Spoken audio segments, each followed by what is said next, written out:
Omuzanyi w'ebikonde Ukasha Matovu okuva mu club ya Kobab y'omu ku bakutte abantu mu babiro mu bikonde nga Uganda ekyazizza abazannyi okuva e Burundi olunaku lw'eggulo e Lugogo. Matovu yazze ayambadde ebyambalo ebyakyamudde abawagizi. Bwe yatandise olulwana lwe yasobodde okukuba Rale Irakoze okuva e Burundi tonziriranga mu rawundi ey'okusatu.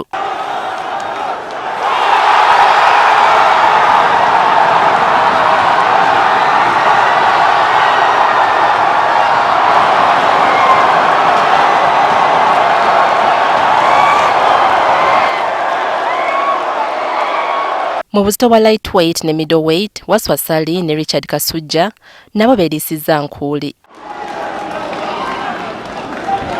Promoter wange Kibuko and Sons yangambe ekigambo kimu lwana fight eyo bagenda kwetera iPhone yo. Nera njirwanye nga nubirira iPhone yange bagirete.